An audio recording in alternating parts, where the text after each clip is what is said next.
สบายดีเนาะมื้อนี้บ่าวลาพาสมสิพาพี่น้องไปเลาะลินคือเก่าพี่น้อง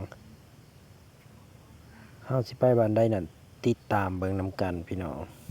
ในที่สุดเฮามาฮอดทางแยกเฮาก็เลยตัดสินใจสิไปบ้านโน้นค่ำ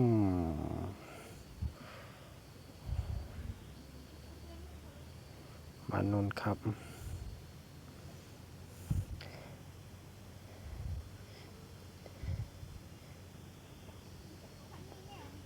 ย่างอีกประมาณ2กิโลถึงบ้านโน้นมากับอ้ายบัวผาพาเพลินคือเก่าพี่น้องแต่ละเทื่อแม่นไปกับน้อยบ่าวลาว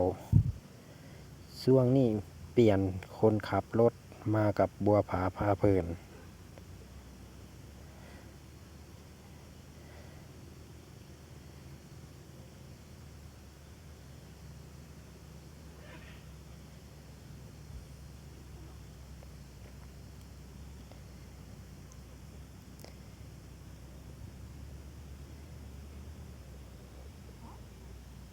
ในที่สุดเฮาก็มาฮอดดงขวางยังอีกประมาณ1กิโลจะถึงบ้านโนน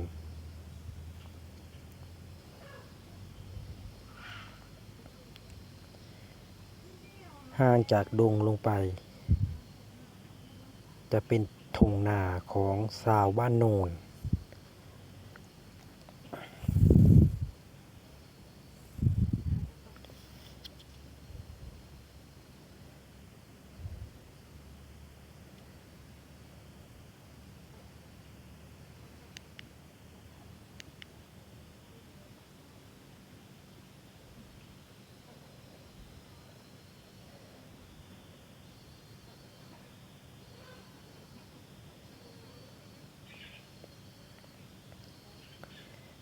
ตอนนี้คือ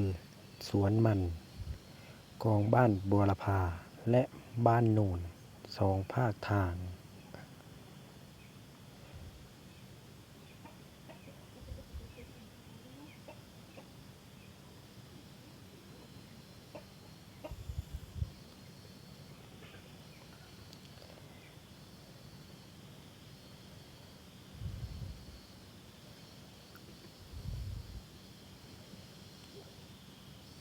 บัดนี้ต่อหน้านี้ประมาณ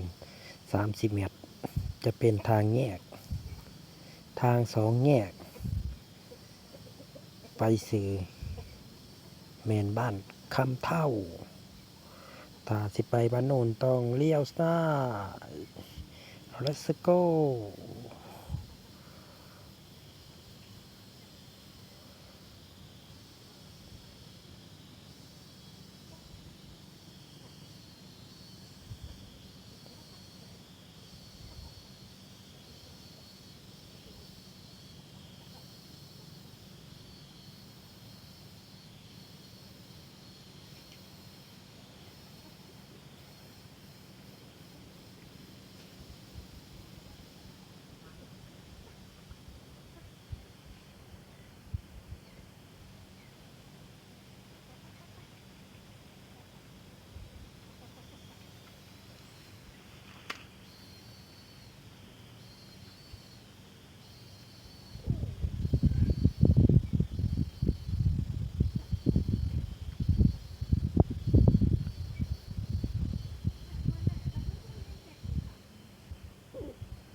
ต่อหน้าเราจะลงเขา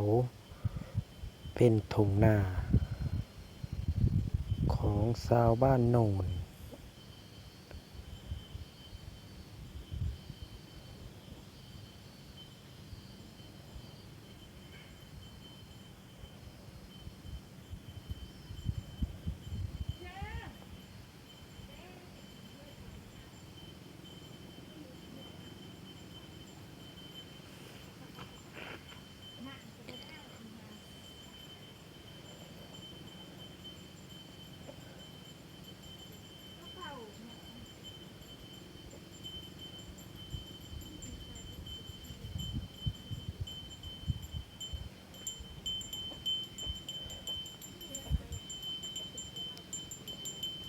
สองภาคทางมีแต่ทุ่งนา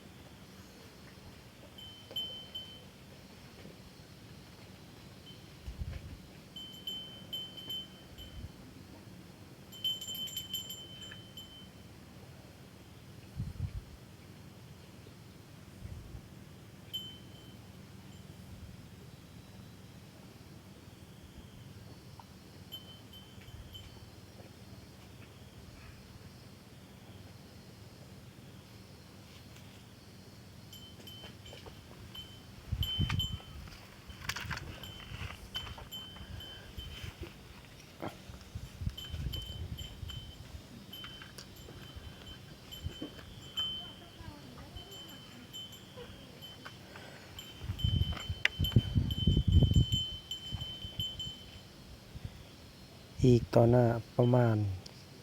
30 เมตร ถ้าไปสื่อจะถึกบ้านนามิก เลี้ยวซ้ายคือเข้าบ้านโนน